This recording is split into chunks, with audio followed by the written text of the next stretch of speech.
Physics bye Ajay Awasthi YouTube channel में आप सभी लोगों का स्वागत है। आज का जो टॉपिक है वो कक्षा 9 और कक्षा 11 दोनों क्लास के विद्यार्थियों के लिए है। कक्षा 9 के लिए शुरुआत है, यहाँ से वो फिजिक्स में पढ़ेंगे जो आज का टॉपिक हम आपको बताएंगे। और कक्षा 11 के लिए ये बेसिक चीज़ें हैं जो उन्हें मालूम होना चाहिए कक्षा 9 में ही। लेकिन कक्षा 9 से 11 तक पहुँचते पहुँचते बहुत सारे लोग जो बेसिक चीज़ें हैं वो भूल जाते हैं, तो यहाँ से उनकी शुरुआत रिवीजन भी हो जाएगा और कक्षा 9 की शुरुआत भी हो जाएगी। इसलिए ये वीडियो कक्षा 9 और 11 दोनों के लिए महत्वपूर्ण है। तो आज का हमारा टॉपिक है डिस्टेंस एंड डिस्प्लेसमेंट, दूरी और विस्थापन। हम बताएंगे दूरी क्या है, फिर हम बताएंगे विस्थापन क्या है, फिर दोनों में हम अंतर आपको समझाएंगे, दोनों के मात्रक हम आपको बताएंगे, बिल्कुल क्लियर करेंगे कि दूरी और विस्थापन में क्या अंतर है।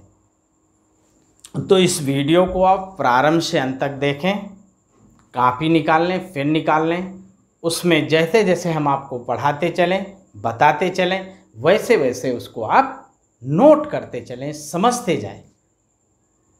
तो प्रारंभ हम कर रहे हैं आपको समझाना दूरी और विस्थापन के विषय में, distance and displacement.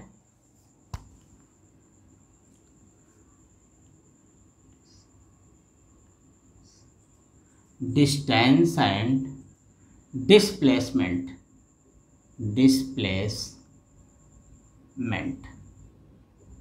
Distance and displacement, दूरी एवं विस्थापन, दूरी एवं विस्थापन के विषय में बताएंगे। अब देखिए दूरी और विस्थापन, डिस्टेंस एंड डिस्प्लेसमेंट, समझिए। देखिए जो दूरी है ये केवल मैग्नीट्यूड, इसमें केवल मैग्नीट्यूड होगा, परिमाण होगा, इसमें केवल परिमाण होगा। और जो डिस्प्लेसमेंट होता है, जो विस्थापन जिसको आप कहते हैं, उसमें मैग्नीट्यूड एंड डायरेक्शन दोनों चीजें होती हैं। मैग्नीट्यूड एंड डायरेक्शन मतलब परिमाण और दिशा, परिमाण एवं दिशा दोनों चीज होती है। डिस्टेंस में, दूरी में, ये क्या है दूरी, तो दूरी में केवल परिमाण होता है, और ये क्या है, ये विस्थापन, डिस्प्लेसमेंट। तो दूरी में केवल परिमाण होगा और जो विस्थापन है उसमें परिमाण भी होगा और दिशा भी होगी। हम आपको समझा रहे हैं। जैसे आप अपने घर से स्कूल के लिए जाते हैं, हमने मान लिया ये आपका घर है, ये आपका घर है,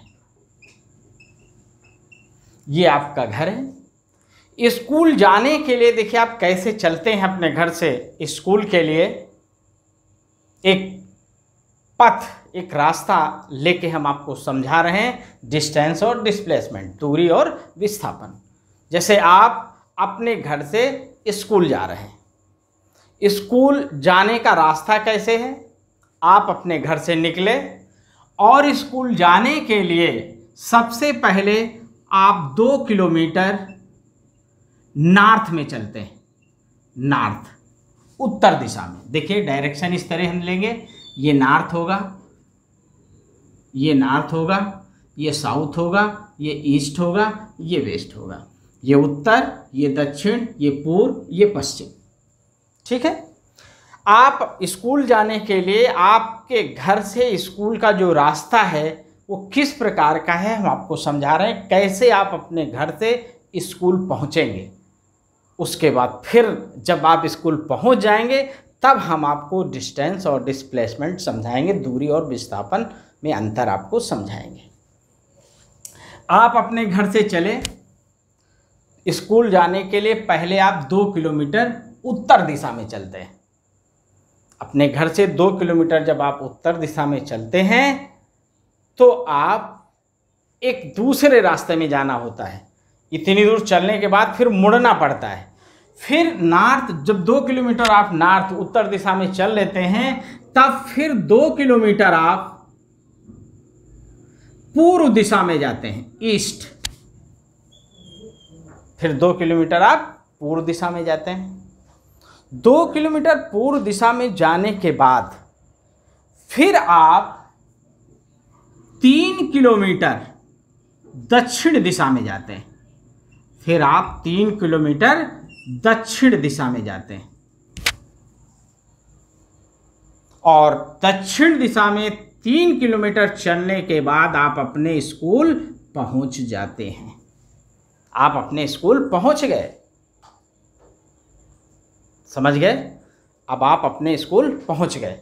अब देखिए, ये आपका घर है, ये आपका स्कूल है, ठीक है? ये घर है और ये स्कूल है। अब देखिए, घर से स्कूल यहां पर है। किस दिशा में पड़ रहा है?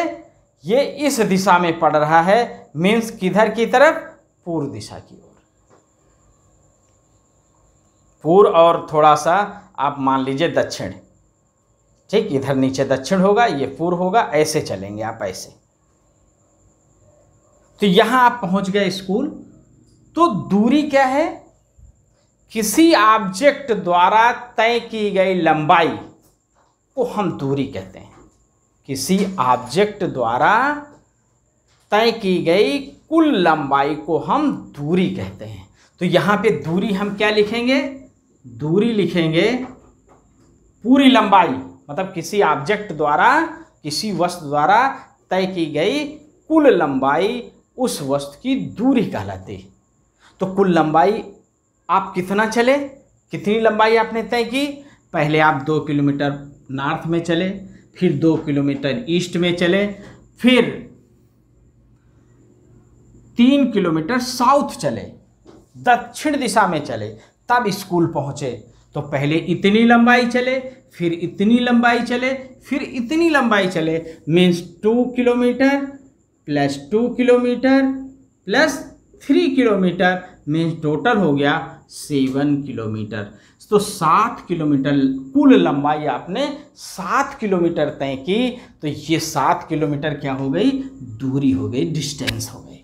हमने बताया कि ऑब्जेक्ट द्वारा तय की गई कुल लंबाई उस ऑब्जेक्ट की दूरी कहलाती है। बात समझ में आ गया इतनी चीज? विस्थापन क्या है? आप जब चले तो अंतिम स्थान आपका कहाँ हुआ? स्कूल, जहां आप पहुंच गए, गंतव्य। और कहां से चले थे? घर से अपने चले थे। तो ये इसका प्रारंभ का बिंदु हो गया। ये प्रारंभ स्थित हो गई और ये अंतिम स्थित हो गई। ये प्रारंभ की स्थित है और ये अंतिम स्थित है। तो प्रारंभ की स्थित और अंतिम स्थित के बीच की ये जो दूरी होगी, ये विस्थापन कहलाएगी। इसको हम विस्थापन कहते हैं। और पूरी ये जो दूरी तय की गई, ये लंबाई तय की गई, ये क्या कहलाएगी? ये दूरी कहलाएगी।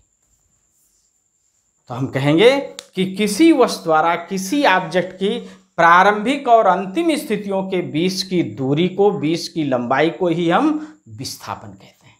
तो विस्थापन क्या होगा? ये होगा। ये जितना तय किया जाएगा, जितनी दूरी होगी, वही इसका विस्थापन होगा। तो इस प्रकार विस्थापन में क्या है? डिस्टेंस, ये परिमाण भी है और दिशा भी है कि इस दिशा में स्कूल, हमारे घर से इस दिशा में स्कूल है। बात समझ में आई? तो इस तरह जो विस्थापन होता है उसमें परिमाण भी होता है और दिशा। जैसे मान लीजिए आप स्कूल पहुंच गए और मान लीजिए आप बस से जाते हैं स्कूल, रिक्शे से आप जाते हैं, बस या रिक्शा उस दिन नहीं आया, तो आप वहाँ से सूचना देंगे अपने घर के लिए कि हमको कोई साधन भेज दीजिए। घर से किसी व्यक्ति को भेजा जाएगा तो कहा जाएगा कि आप इस दिशा में चले जाइए, वहाँ पर स्कूल है, वहाँ से हमारे बच्चे को ले आइए। तो दिशा वहाँ बताई जाएगी, डायरेक्शन बताया जाएगा। तो वो उसका डिस्प्लेसमेंट हो गया, बिल्कुल सीधा। तो हम कहेंगे प्रारंभिक और अंतिम स्थितियों के बीच की जो दूरी होती है, जो लंबाई होती है, उसको हम विस्थापन कहते हैं। और तय की गई कुल लंबाई को हम दूरी कहते हैं। तो दूरी आपकी 7 किलोमीटर हो गई, और ये जो डिस्टेंस आएगी, ये जो लंबाई आएगी, ये इसका विस्थापन होगा। ठीक, दूरी और विस्थापन दोनों का ही मात्रक, इसका भी मात्रक मीटर, सेंटीमीटर, किलोमीटर, कुछ भी लिख सकते हैं, और इसका भी मात्रक मीटर, किलोमीटर, सेंटीमीटर होता है। ठीक, अब देखिए, दूरी की हमने परिभाषा आपको बता दी, विस्थापन की हमने आपको परिभाषा बता दी। ठीक है, अब अंतर क्या है? जो दूरी है ये अदिश राशि है, ये अदिश राशि है। जो विस्थापन है ये सदिश राशि है। बात समझ में आ गई? दूरी अदिश राशि है, स्केलर क्वांटिटी है, और जो डिस्प्लेसमेंट है ये वेक्टर क्वांटिटी। ये स्केलर क्वांटिटी, ये वेक्टर क्वांटिटी। एक अंतर हो गया।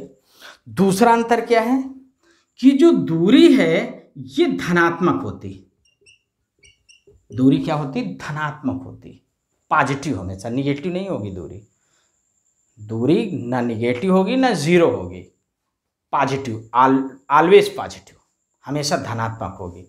लेकिन जो डिस्प्लेसमेंट होता है ये डिस्प्लेसमेंट पॉजिटिव भी हो सकता है, धनात्मक भी हो सकता है, ऋणात्मक भी हो सकता है, और शून्य भी हो सकता है। समझ गए? जो डिस्प्लेसमेंट होता है ये पॉजिटिव भी हो सकता है, निगेटिव भी हो सकता है, और जीरो भी हो सकता है, शून्य भी हो सकता है। लेकिन जो दूरी है ये अशून्य होती, ये शून्य नहीं होगी, ये अशून्य संख्या होती। बात समझ में आ गई? दूरी अदिश राशि है और धनात्मक होती है, अशून्य संख्या होती है। लेकिन जो विस्थापन है ये सदिश राशि है, ये पॉजिटिव भी हो सकती, निगेटिव भी हो सकती, और जीरो भी हो सकती है। बात समझ में आ गई? अच्छा, दूसरी चीज, दूरी बटे विस्थापन।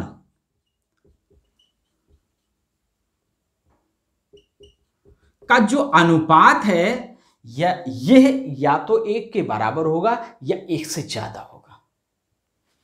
Distance and display, the ratio of distance and displacement is greater than 1 or equal 1।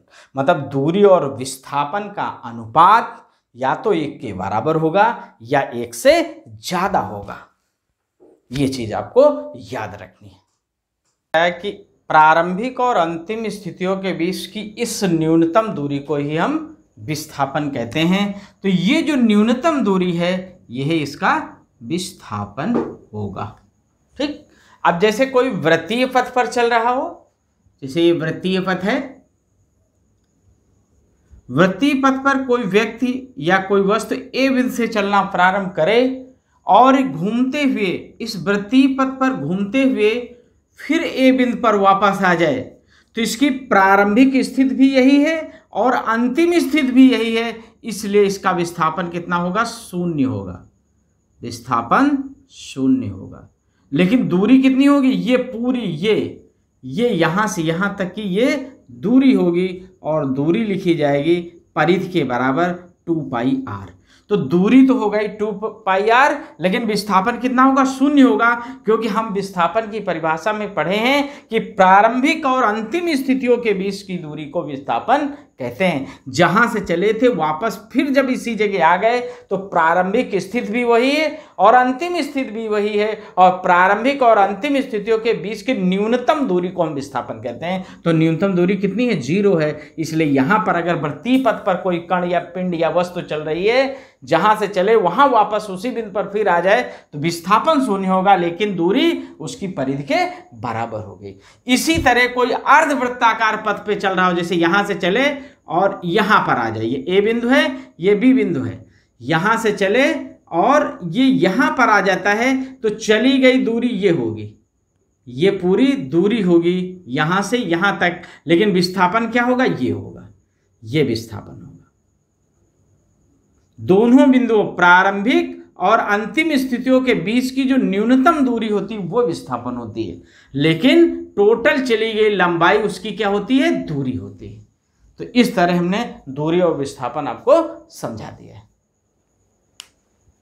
बात समझ में आ गई? तो ये हमने आपको समझा दिया कि दूरी क्या है, विस्थापन क्या है और दोनों में अंतर क्या है। अंतर हमने बता दिया कि दूरी अदिश राशि है, ये धनात्मक होती है, अशून्य संख्या होती है। विस्थापन सदिश राशि होती है, ये धनात्मक भी हो सकती है, ऋणात्मक भी हो सकती है, शून्य भी हो सकती है। इसका भी मात्रक मीटर होता है, इसका भी मात्रक मीटर होता है।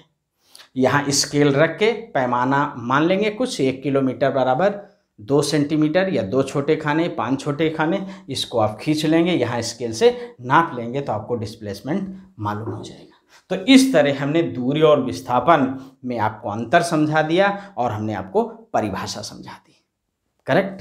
तो ये बेसिक चीज़ थी डिस्टेंस एंड डिस्प्लेसमेंट। ओके, अब इस वीडियो को आप लाइक करें, सब्सक्राइब करें और शेयर करें। धन्यवाद।